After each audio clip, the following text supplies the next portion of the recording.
This is my work, and one of the things I do is I do simulations. So for those of you who know agent-based models, this black square there, this is the result of an agent-based model simulation.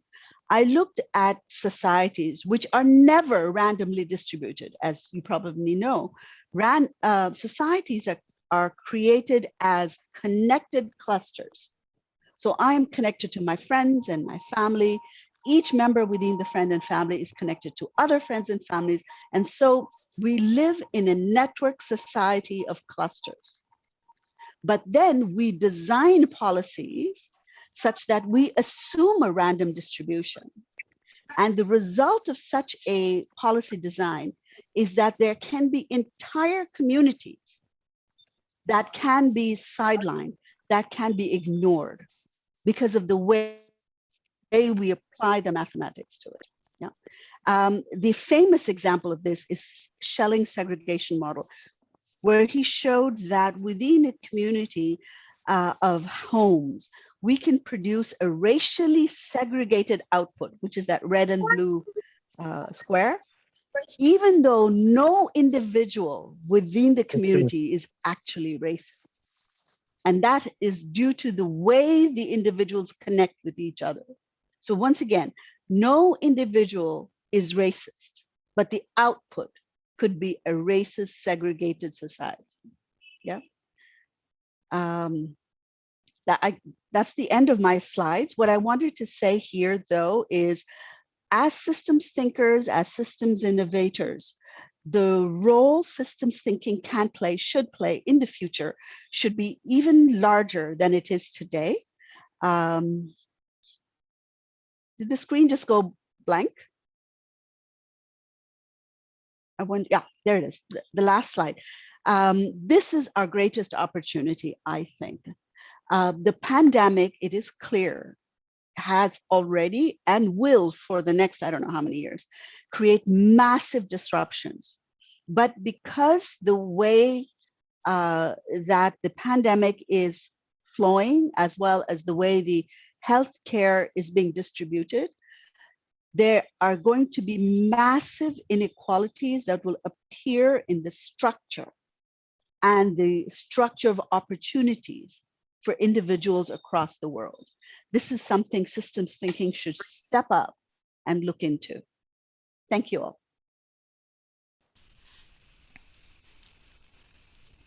Great. Thank you, Tanuja. Nice to hear from you. We will now hear from Marissa, and we'll also obviously get some questions going as well as we go through this. So, Anna, would you like to introduce Marissa, and I'll just leave it to you. Thanks. Yeah, it's a pleasure. Thanks, Tanuja. You were early. Bravo. Thank you. That was really interesting. Our next speaker is Dr. Marissa Kaloga, and she's a lecturer and assistant professor at the University of Otago. I will not pronounce the word. I don't know how to say it, Maori. I'm sorry, from New Zealand. Her community-based research focuses on inclusive entrepreneurship and how to promote social and economic justice through coordinated systems change. She has conducted research in Africa, Asia, North America, and Oceania with diverse communities that include sex workers, refugees, and women in extreme poverty. And I have an opening question for Marissa. Many of us might not experience inequality in our daily lives, but you, Marissa, through your research, found something different. Can you please tell us more about the many faces of inequality and its wider implications on society at large, and how it is everyone's business, in fact? Kia ora tātou, ko Kalogu toku whanau, ko Marissa toku ingoa. It is Māori Language Week, and so I decided I would go ahead and just introduce myself very briefly in Te Reo Māori. So yes, thank you for having me so much. Thank you, Marissa and Anna, for inviting me and for hosting this important meeting. I'm looking forward to sharing some ideas with you.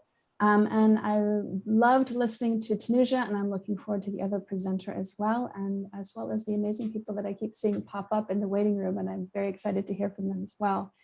So I'm first going to talk a little bit about why inequality is an important subject of discussion and why it's important to talk about it from a systems perspective. And then I'll share a little bit of my research with you, which looks at inequality specific to entrepreneurial ecosystems. So why does inequality matter? It's important to answer that very basic question for us to really think about why are we talking about this in the first place. So the first reaction often is a moral judgment that inequality matters because it's not fair that some people have more and some people have less. Other people might counter this and say, yes, but that's kind of the natural order that some people have more and some people have less. This can't be helped. It's the idea that poverty will always be around to a certain degree and we can't really get rid of it. And of course, yes, to some degree, this is true, like what Tanuja has shown us with the diamond model. People will fall on hard times and some people will not have what they need. And that's why they have things like social work and community work. But there's two additional points that are important to make. And it's that here we're talking about systemic inequality, not individual inequality. And so that means that we're looking at the structures and networks that operate beyond an individual's capacity to change or to impact change. And so poverty, whether it's economic poverty, social poverty, spiritual poverty, et cetera, we might reference as structural or systemic. And second is that initial gut feeling of it's not fair is a really important thing to explore and not to just kind of negate it as kind of a childish response. The idea of fairness is at the heart of justice. And it's something that's explored most famously by scholars like John Rawls or Amartya Sen. And social and community work, the field that I lecture in, has a triple commitment to justice, similar to what you would see in the SDGs around economic, social, and environmental. Human systems crave justice. Think about all of the philosophical texts and all of the religious texts that write extensively on what is just and fair. So beyond the theoretical ideas, each of us can recollect a time when we witnessed an injustice occur. Even when it wasn't occurring to us, we have a visceral reaction. A child might stamp their foot and shout, "That's not fair." And kind of going back to what Tanuja spoke about earlier, the idea of monopoly is actually such a wonderful metaphor. It was created by a woman named Elizabeth Magee based on an economist's writings, Henry George's writings, and it was intended to elicit that type of response of it's not fair. It was intended as a cautionary tale, originally called the landlord's game, as a way to help people to understand how the system is rigged against the common person. And so a lot of us have had those moments playing Monopoly where you get up and rage quit or storm out. And that feeling, that preoccupation with fairness and justice that we have as people can be extended to the idea of systemic injustice. So just as you might have that reflex against injustice, human systems also react negatively to inequality. So in the last 10 years, there's been a flood of research looking at the relationships, indeed the causal relationships between population-wide income and wealth inequality and health impacts. The most famous of these studies are by Wilkinson and Pickett, and there's an amazing TED Talk you could watch to get more detail about that. But many others have also occurred, and it's created a compelling body of evidence that shows that higher rates of inequality are positively correlated and causal to higher rates of shorter life expectancy, higher infant mortality, higher rates of obesity, higher rates of HIV infection prevalence, increased property crime, increased rates of violence, increased teen pregnancy, decrease in women's equality, decrease in child well-being, increase in school dropouts, increases in mental illnesses such as depression, increase in suicide, decrease in social cohesion and social capital. And that's actually not a comprehensive list. There's additional studies that show additional health impacts. And so while marginalized communities feel these effects more strongly, it's crucial to remember that these are actually population-wide increases. So if you are a rich person who lives in an unequal community, you have a higher prevalence or a higher risk of having these negative health effects. And that is why it's important to be having this conversation today. And so when we think about sexual inequality and societal inequality, it's important to understand that it's not an us and a them. It's definitely a we. And that's why that systems lens is so important. So yes, why is it important? So inequality can't be attributed to an individual, right? It's a relational word. So we can only be unequal in relation to one another. So when we talk about inequality, we're already using that relational lens, but it isn't quite the entire story. So it makes me think of the quote that's associated with Rumi that says that you think because you understand one, you must also understand two, because one and one make two, but you must also understand and, right? So this idea that we have to understand how things are connected. And so you can imagine two people, we'll call them Adam and Leo. Adam has $100, Leo has 0. The and is the relationship between these two people that results in the inequality. And the situation here is lovely because Adam and Leo are brothers. Adam gives Leo $50 and now they're equal. More than you can imagine, actually, because Adam and Leo are my sons and they're also identical twins. But the conceptual idea of two people is lovely in its simplicity, but it's when we scale it up and we look across populations of people, the relations to one another combine and create the type of complex systemic inequality that Tanuja was referencing, that everyone here is interested in. So we can't so easily separate these relationships or come up with easy solutions now. And that's where systems thinking about inequality becomes critical. So I want to talk to you now. And how many minutes do I have left, Anna? About 7 minutes. Oh, perfect. Okay, so I'm going to talk to you about my research, the thing that I told Marissa on the last Zoom. I could talk about this for hours, so you'll have to definitely cut me off. So I'm interested in entrepreneurship research, and people often are like, you're a social worker, you're a community development person. Why are you so interested in entrepreneurship? And the reason is that it really comes back to making change. So in social work, what we're trying to do is make positive change, to intervene, to come up with a better tomorrow. And those are a lot of the same types of impulses and ideas that we have in entrepreneurship as well. Being able to look around at what's available and create something that's better than what was before. And so in my PhD research, I actually worked with women's groups in Guinea, West Africa, looking at women's cooperative savings groups and doing whole network analyses to understand how they were able to leverage the social capital generated in their groups to be able to start businesses. After that work, I came back to the US and worked as the Director of Innovation for the Economic and Community Development Institute, which is a large microfinance and entrepreneurship organization in the US that works with people from all walks of life and specifically geared towards people from marginalized and underrepresented groups. So that word should be a red flag to you. An underrepresented group alerts you to a possible systemic issue. So entrepreneurship is a systemically unequal field. And research in Silicon Valley, for example, is conclusive that it is so, but this is echoed elsewhere. So I'm really interested in it because it's a critical pathway for changing the systemic wealth inequality because it disrupts intergenerational patterns of exclusion and inequality. And the creativity and the potential for creating different future systems is inherent. Entrepreneurs help create the future. So during another Fulbright-funded research trip to Guinea, I looked at similar structural inequality and access to entrepreneurship training and funds. Here in Otipoti, Dunedin right now, I'm working with several colleagues to complete a sociometric network study that looks at the relationship between entrepreneurial support organization in the city and the demographics of their clientele. So we're really interested in, we've mapped out the relationships between the entrepreneurial ecosystem players and are looking at now talking with the entrepreneurs themselves to understand, people are underrepresented.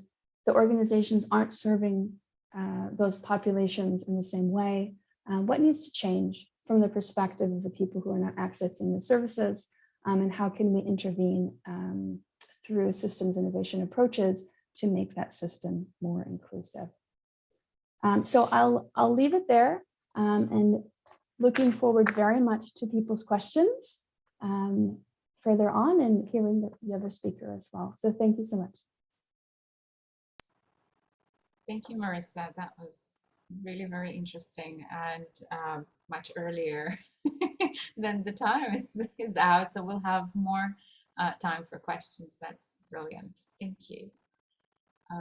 Marissa, would you like to, or Wesley, would you like to introduce our third speaker? No worries, no worries. Okay, thanks, Anna. Let me also get my notes. And my kids come in at the moment, so maybe you hear some background noise on my side. So always a nice systemic evolution here. So yeah, last but not least, let me have the honor to introduce Dr. Kok Ho from the Lee Kuan Yew School of Public Policy in Singapore. So his specialist topics are focused on many aspects of government and civil society, with particular interest in retirement income security, minimum income standards, social housing policy, and homelessness. And his research is widely published, and he's an active public speaker and educator. So welcome, Dr. Kok Ho. And a question for you, an opening question, is that Singapore is widely known for its robust and successful public housing policy that was designed to minimize inequality and provide every Singaporean with an affordable roof over their head. Dr. Kok Ho, through your research, what did you find and what effect did social housing policy have over the years on equality in Singapore? Thank you. Thank you, Wesley, and thank you to the team for the invitation to speak. Let me just share my slides. Get this going. Today I'm going to speak on the specific case of public housing policy. I say this is a case because I'm hoping that by diving into some of the specificities of policy design and housing inequality in Singapore can help to get the conversation going about how policies are often a huge driver in the experiences of inequality. So we're going to use public housing in Singapore as a case. I'll be drawing from some of the research I've been doing in this area in the last few years. And I work in a public policy school, so my attention is always on policy design. For today's session, I'll be drawing from a piece I wrote with several collaborators at the National University of Singapore, which was a report on Singapore's public housing system for the UN Habitat. That report is freely available to download online. So I'll be drawing some highlights from this report.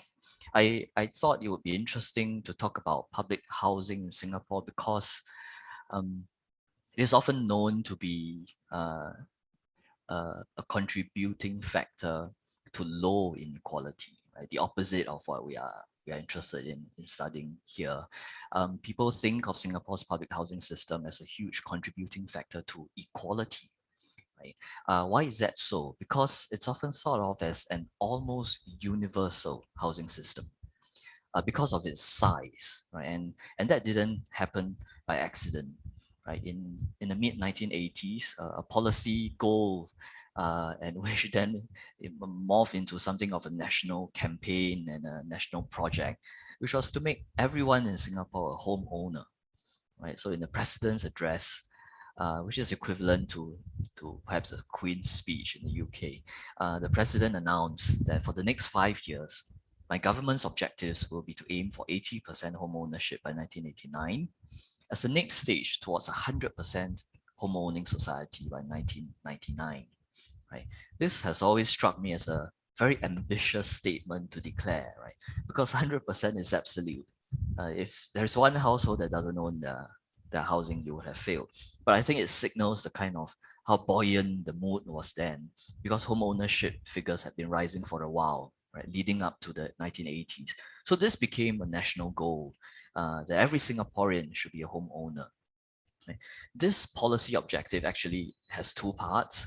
One is, of course, home ownership, but the unspoken part of this objective was that this will be a home owning society that depends mainly on public housing right? Because of course, people can be homeowners in a private housing system, meaning they can buy private housing. But in Singapore, this was a national project, both in terms of making everyone a homeowner, but also that most of the housing that they own should be built by the state, right? Which made it a very unique project. To deliver this project, it meant that if you wanted everybody to be a homeowner, and most of them should be owning public housing, then you needed to build a lot of public housing, which was what the government did, right? Over a fairly short period of time. This is a very remarkable trend. Housing right now is one of the most controversial areas of public policy in many cities, right? Where for various reasons, lack of resources, bureaucratic capacity constraints, and so on, many cities struggle to deliver just housing units, right?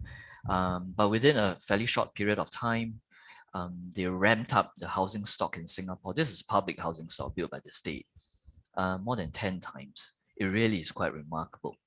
Right? There is a whole story about how they funded this, right? Because the question is, where did the money come from? I won't go into details here, but if it comes up during the Q&A, we can talk about it. But in any case, the housing stock really grew at a very quick rate. And just to contextualize how unique that situation is, I say unique because it's not necessarily good or bad that most housing stock in the country is public housing. It's a neutral thing. It has its pros and its cons, but it is what it is, right? If we look at public or social housing as a percentage of the total housing stock in different places, it's really high in Singapore, right? So 73% of all housing in Singapore is built by the state. Right? In a few other places, which are very well known for their huge social housing programs, like the Netherlands is about a third. Hong Kong has a very well regarded public housing program, it's about 29%. So really very dominant, right? Public housing in Singapore.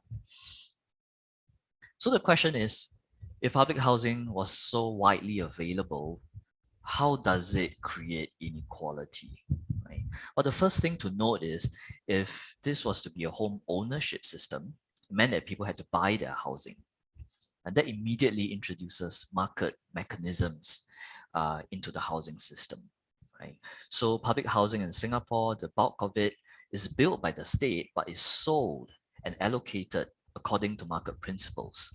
The first transaction from the state to the individual household is highly subsidized. But from then on, that unit, that flat, can be freely traded on the property market, just like any other private housing, right? Subject to a few rules, right? But by and large, they trade on free market principles, right? On the agreed price between buyer and seller.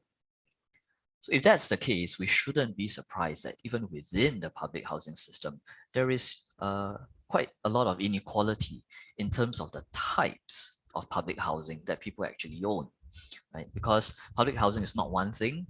In fact, there is quite a long menu of different housing types. So this chart compares different types of housing that households own along different points of the household income distribution. And you can see very clearly, right, that households that have higher income are also more likely to own more expensive housing, right? So here you can see how the various, HDB refers to the Housing Authority in Singapore, the Housing and Development Board, so that's all public housing. You can see how the various public housing flat types blend almost seamlessly into private housing types in terms of the skew, right? So at the bottom of the income distribution, people are far more likely to live in the smallest public housing, 1 or 2 room flats, very unlikely to live in public housing. As you go up the continuum, the opposite is very visible. So that's the first thing we notice. Once we allow public housing to be traded freely on the market, we should not be surprised that people's means will determine the type of public housing they get, right? And just now I already mentioned there are different types of public housing available for purchase. Again, that was not an accident. It was very much part of policy design. This chart I'm showing you now is about the number of different flat types that was built for sale, right, by the state between 1970 and 2015. And you can see a very clear pattern, which is that over time, there were successive waves of larger flat types being introduced. Right? So a part of this mirrors how Singapore's very compressed economic development and people's rising living standards. But you can see how the direction of building and housing development was very much towards larger and larger flat types.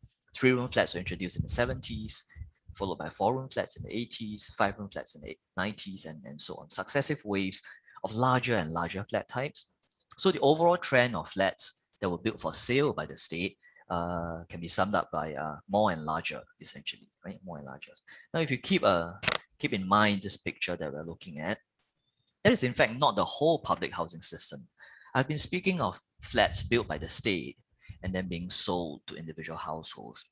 But actually, historically, public housing in Singapore was built to be let, right? They were built as a rental housing system. They were not initially for sale. The home ownership project came into the picture slightly later.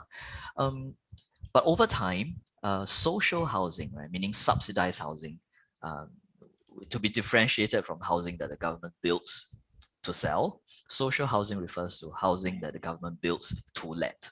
So they become landlord, and not just housing developer. So the Housing Authority in Singapore does both of those things. They are landlord of social subsidized housing to lower income households, but they are also a developer of housing that sells flats to the majority of the population. So what happened to the stock of social housing, subsidized rental housing? The trend was very much in the opposite direction of sold flats. Over time, the larger flat types decrease in number. And if you take a cross section in the 1970s, what was available to rent on a subsidized basis, you can see there were a few options. But come 2015, essentially the entire social housing system was only 2 types of flats, 1-room flats and 2-room flats. That's local terminology. 1-room flats are in fact studio flats with no bedrooms. 2-room flats are in fact a 1-bedroom flat, right? Because the Housing Authority counts the living room as a room. So essentially, the story of social housing is fewer and smaller over time. If I combine those 2 graphs, this is what it looks like in the 100% chart. I mentioned historically, the public housing system in Singapore started off entirely as a social housing system where flats were only available to rent. But over time, because of the home ownership project, the rental stock decreased very sharply down to the 20s, down to the 10%, and currently only 5 to 6% of the public housing stock. The majority of the stock are flats for sale. Again, not an accident, very much orchestrated through policy decisions. There were about 2.5 decades when the decision was made that the Housing Authority will only demolish social housing units, but not replace them with new units. Right. So the remaining stock not only was smaller of social housing, they were also older because they were not being replaced by new social housing units. So this was very much a plan. Why such a plan? The idea was that if you wanted to encourage home ownership, you should not then provide an alternative. Right?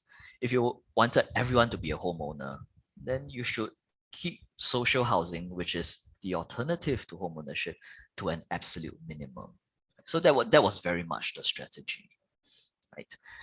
So on the one hand, we have what I like to call aspirational housing for homeowners, very iconic housing projects, award-winning housing projects. They were building larger, more beautiful flats that came closer and closer to, well, they were mimicking private housing options, condominium units, and so on. But at the bottom end of the housing menu, not only were social housing units fewer to come by and older, they also became smaller, right? So here, to just give us a sense, on the left is a typical social housing unit. It's a 1-room flat. You can see from the floor plan there is in fact no bedroom, no separate bedroom. It's one open space with a small kitchen measuring about 35 square meters. The largest flat that's available for sale measures 140 square meters, right? So that is the inequality that currently resides in the public housing system. We often talk about, refer to this as the residualization of social housing, meaning that social housing becomes a residual option, the very last option when you have no other choice. that has become the place of social housing now in Singapore's public housing system, that only people who have no other choice will live in it because it's old and it's small, right? And not only that, the experience of accessing social housing has also been very difficult. You can see this across a few dimensions. Because the stock of social housing is so small, gatekeeping has had to be very tight. So the income limit, the means test, the income ceiling has not been revised since 2003, right? Considering inflation, right? That means that it has become much stricter, much more difficult to qualify for social housing, right? There are also some fairly irrational rules when elderly people apply for social housing. The housing authority, in fact, assesses the housing arrangements of the elderly person's children to see if there are spare bedrooms in which the elderly person can live.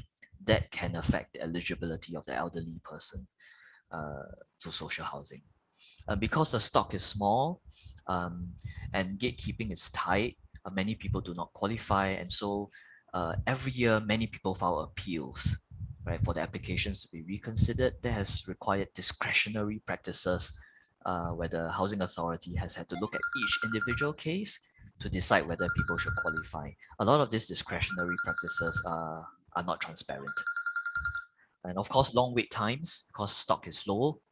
I've mentioned overcrowding because the space in the flat is so limited.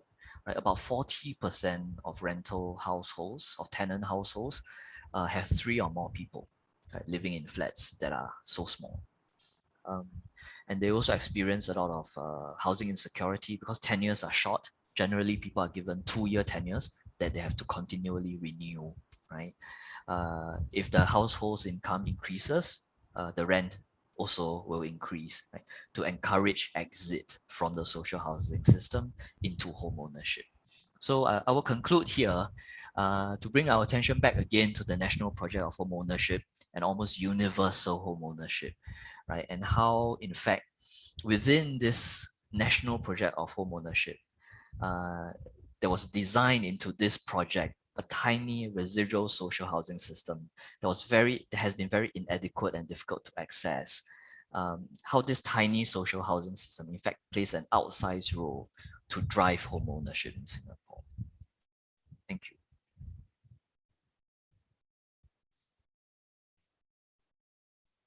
Thanks a lot. Thanks a lot.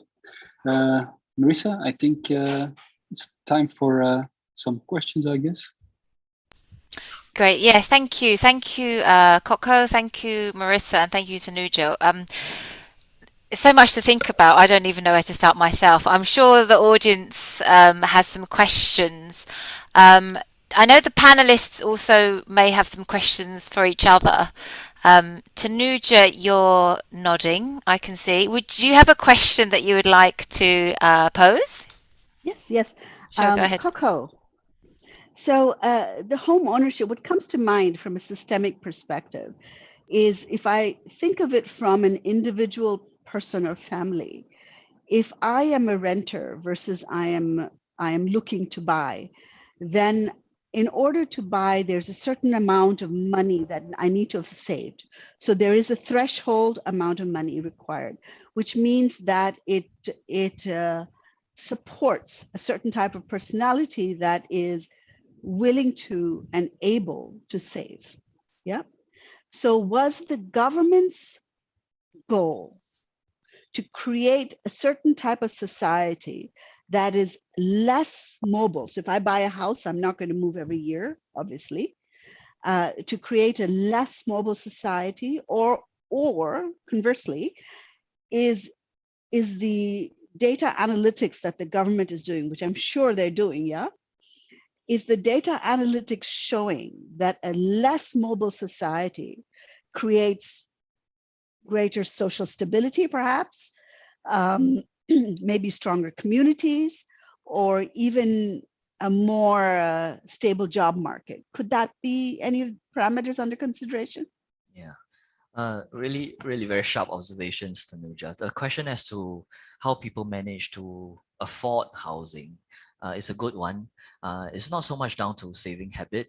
The Singapore government doesn't leave many things to chance, so it doesn't bank on people's saving tendencies. Saving is made mandatory. Right, so the resources for purchasing housing, in fact, comes from mandatory savings that every employee has to put into a central provident fund, which is in fact a mandatory pension instrument. It's a retirement income instrument. But the logic was that, well, if you're going to put money into individual savings accounts for retirement, the money is sitting in your individual accounts for 40 years during your working life. When you are not retired yet, why don't we let people purchase housing using that money? So that's how 80% of the population are able to afford housing, public housing specifically. So that's how.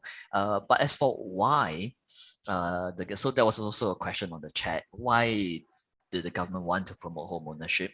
There are various reasons for this. One is that Singapore has a very incomplete social welfare system. So mandating savings and encouraging people to turn that into housing investment is a way to take care of people's long-term income security. So it addresses that social welfare gap. The other reason is political. Just as you've mentioned, policymakers have said that they notice that homeowners are less likely to vote against the sitting government because they want, well, first of all, if you are servicing a long-term mortgage, you're less likely to go on strike. So that's labor peace. If you're concerned about property prices, you're less likely to want political turbulence. So you keep the government in place, right? So there were various considerations. Thanks for your question.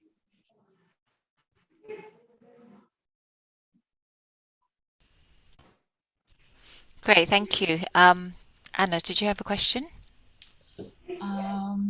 Well, thank you very much. That's super interesting. I was actually would like to ask a more kind of open question, generic question for all three of you. The system, whatever that is that you described, is serving something. And what would you say, what order or which order is then maintained here by the existing system?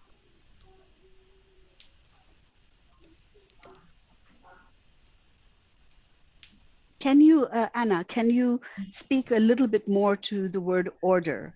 What do you mean by it? Wesley, maybe you want to elaborate?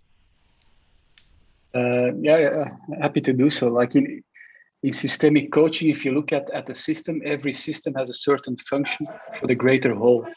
So it needs to do something, exchange something, otherwise there's no reason for existing. So if there is a certain function of a system, within the system, all the parts have a certain role to play, and there's a certain order. So like, for example, a nursing home, you might say that the nurses have the leading function. So they're first in the order because in a nursery home, it's all about well-being.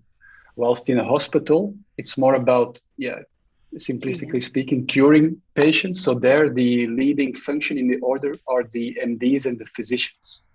So that's a bit the order of systems. So with the current status, I think that's the question of Anna, with how the systems are, or your systems, what is actually safeguarded here or maintained at this moment. I can speak to that a little bit, in particular because the work that I do is very applied, right? So rather than studying systems, we intervene. And interestingly enough, it's a very chicken and egg problem, because you study systems to be able to intervene, but you learn about systems by actually intervening and being quite, reflective about what your intervention actually does. And in that way, you learn more about them, and in that way, you can intervene again. So it's very iterative. But when we're talking about, for example, we'll talk specifically about the entrepreneurial ecosystem that I'm working with right now. One of the important things is that it's not necessarily to an end that people are aware of, right? So a lot of times systems, especially ones that are unequal social systems, are created, again, not by anyone's intent, but have those kind of balancing loops that keep perpetuating them, right? And unless there's very targeted, coordinated systems change, they will keep perpetuating those loops, even if it's not the best system for the majority of people. and it may not even be the type of thing that people are aware of. And so making those systems visualized for people, or making those mental models clearer through the creation of system dynamics models, then allows a really important conversation to happen, to say that, is what's happening what we want to have happen, right? And there's lots of different ways to get to that, but I do think that using system science is a really good one when you're intervening at a community level, because oftentimes, such as what we're finding here, people aren't necessarily aware of the cumulative effects of all of their actions together. So even if they're not coordinating those actions still have those cumulative effects. And so making it quite clear then allows us to think, okay, what do we actually want to do? And how can we collectively make that happen intentionally, rather than having this unintentional set of circumstances that we are currently perpetuating. Yeah. Sorry, thank you. Thanks, Marissa. I have a question, and I'll save it though, because I think some other people have questions. One quite significant question is, well, okay, so Steve, are you here? Would you like to ask your question, Steve, or shall I ask it for you? You're Sure. welcome to Okay. go through it. Okay, great. So, Stephen, I'm interested to get your perspective, Marissa, on the New Zealand government's wellbeing budget. The New Zealand Prime Minister, Jacinda Ardern, has recently unveiled a new approach to running the government's finances by delivering a wellbeing government budget as a distinct one from the GDP-only government budget. The Wellbeing's budget purpose is to broaden the budget's focus beyond just economic and fiscal policy by using the Treasury's Living Standards framework to inform the government's investment priorities and funding decisions. And this will hopefully demonstrate a much more systemic measure of success across all of society. So I guess Steve's asking for your perspective on that particular intervention, on that particular way of addressing well-being in society. Yeah, well, I think it's a good start, right? Conceptually, it's a good start, and there's a lot of conversations happening not only around the well-being budget, but around a lot of different ideas around well-being in Aotearoa, New Zealand. A lot of people use the Te Whare Tapa Whā model of spiritual, mental, emotional, and physical health to understand what well-being actually means, and I think that type of a model is gaining just a general acceptance and understanding kind of more publicly. And that's really kind of a part of the idea of steering a budget towards well-being rather than just economic gain. And we're seeing that a lot in the social procurement that's happening, in being able to evaluate things by social impacts, impact evaluations and things like that. We're certainly not actualizing on all of those goals yet. And I know that there are criticisms as far as how effective it's been or how real it is. But there seems to be a cumulative movement towards experimenting with other ways of measuring success. So I think I take a wait and see approach a little bit to see what all of those cumulative movements really steer us towards and how effective that ends up being. Sorry, just whilst you're here, Marissa, I have one kind of question that I wanted to pose. And you talked about kind of inequality being relational, right? And I think that's interesting. I guess the more interconnected we become through technology, especially, do you see that and I'm going to use the word perception, I don't think it's a perception, but our personal perceptions of inequality are kind of augmented or heightened because of the technology or because of that, whilst there's also this other part that you mentioned where you kind of said we're not aware of the cumulative effect. And so it's almost this sense of, okay, the more we know and see these cumulative effects, the more we're connected to each other, the more we become aware of it. I mean, what do you think about kind of those kind of two, I don't know if we want to call them polarities, I think somebody talked about that earlier. Do you have any thoughts on that? I mean, I think we each have our own personal experiences with how we expose ourselves to social media and what that does. I'm certainly not a researcher in that area, but I think the research does suggest that there can be very negative impacts of seeing curated versions of other people's lives and comparing them to the unvarnished version you know about your own. It's the same thing of looking at magazines and thinking that represents reality. But I will say that, you know, while global communication systems have eased our ability to stay in contact with people very far away, a lot of the work that I do is much more around the local communities, in how we can relate with one another in a kind of a more local context.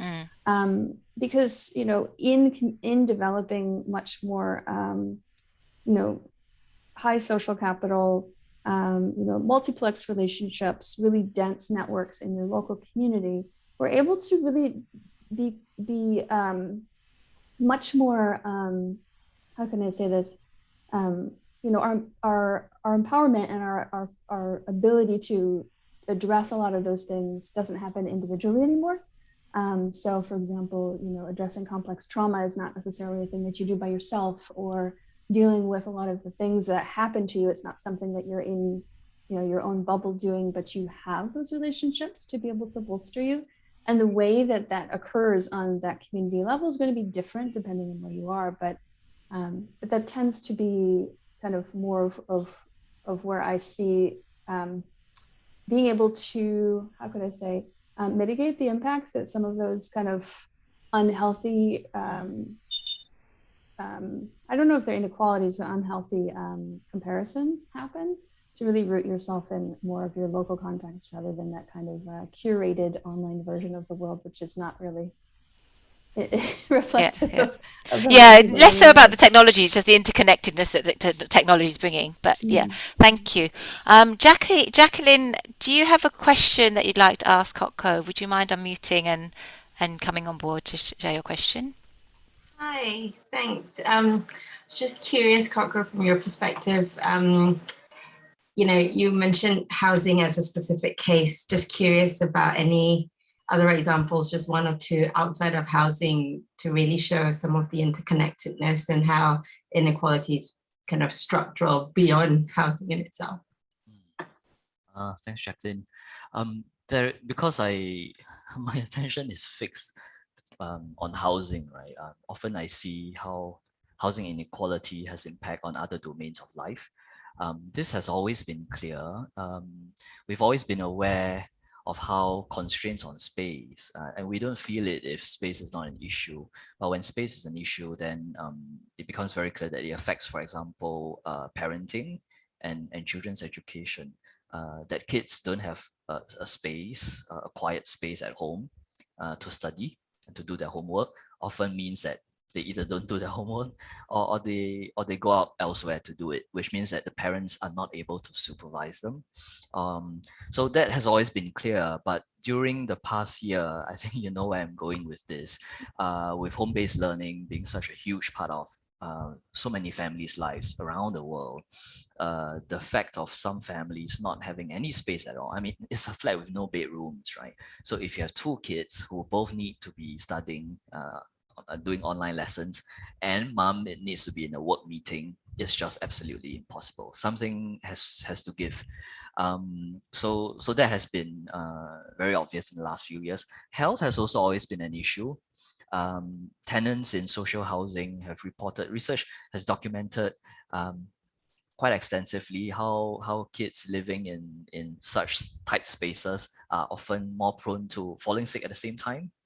And one kid falls sick, all of them fall sick because they pass the illness to each other.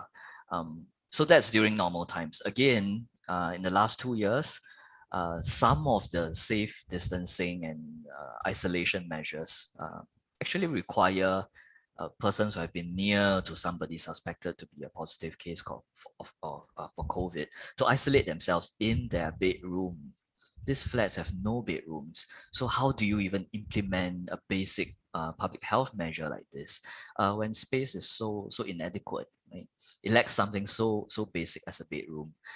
So I hope that answers your question. I start from housing, but then we see how it extends into other domains of life.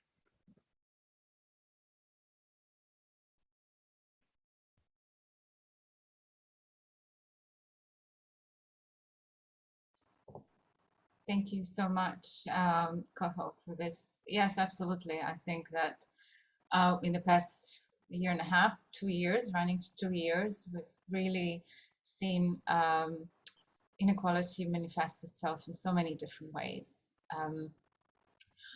Just being aware of time, we're at 6:10. There's one more question, and perhaps you, Tanuja, can answer that. That would be kind of, again, a little bit more general question, but everybody are welcome to share their thoughts. What needs to be given up to find solutions? Given up. Given up. That's another of Wesley's questions. Okay. There's always a price of, either you pay the price of same or you pay the price of change. So that's a bit the. So as systems thinkers, we don't think in terms of paying the price. We think in terms of regeneration, right? We can create change. We can go to a new place, which is an act of creation, an act of birthing. So it is much more about change rather than saying that than a zero-sum game. It is not a zero-sum game. Okay, so I'm going to answer your question from the perspective of creativity, from the idea of innovation, essentially. So nature is by default is inherently regenerative. So using biomimicry as a model for thinking about social or even corporate change, economic change, what we need to, the new skills we need for design, and I mean design of anything, whether it's policy or anything, is the act of thinking forward. Unfortunately, now I'm an engineer, right? So although the job of an engineer is to create new things, however, my entire education was based on analysis.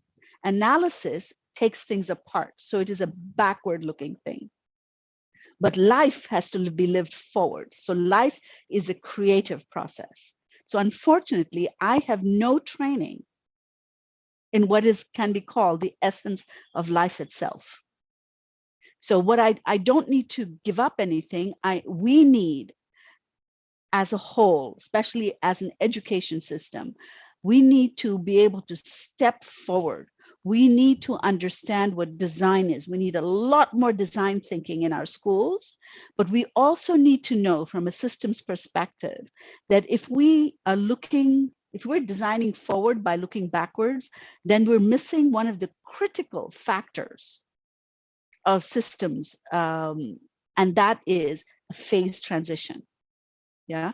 So change in complex systems happens through tipping points. You know, the famous book, Tipping Points?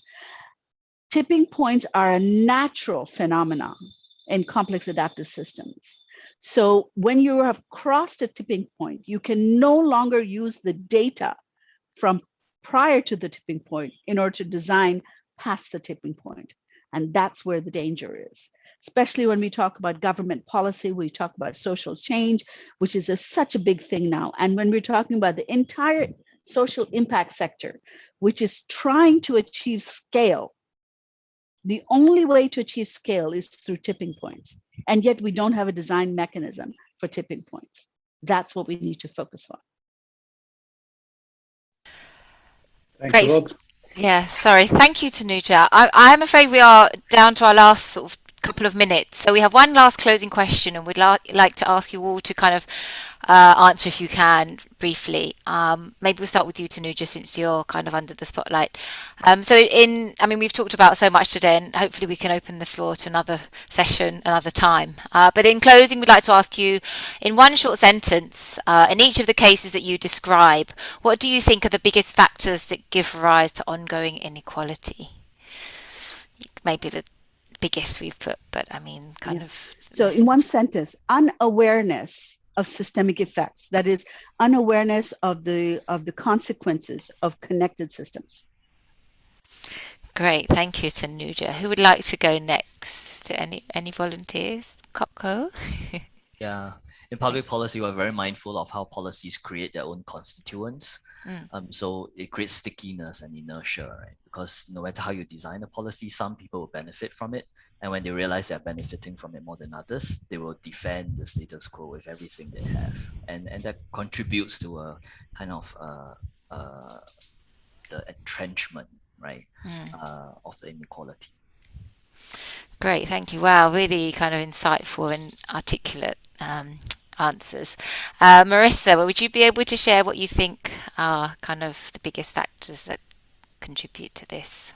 Yeah, I think having individual people believe that they are independent from one another. I think when we see ourselves in one another and we recognize our interdependence, at that point things will change.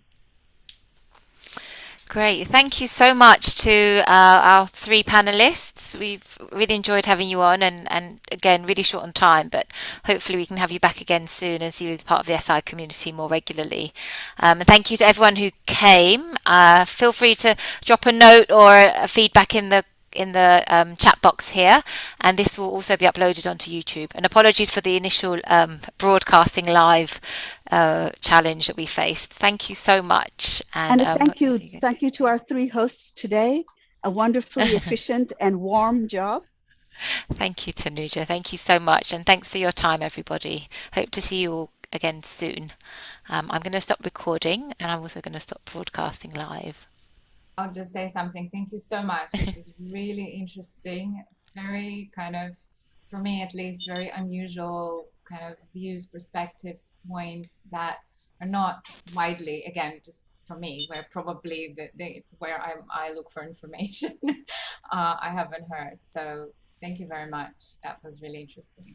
Thanks for your time. Thanks, everyone.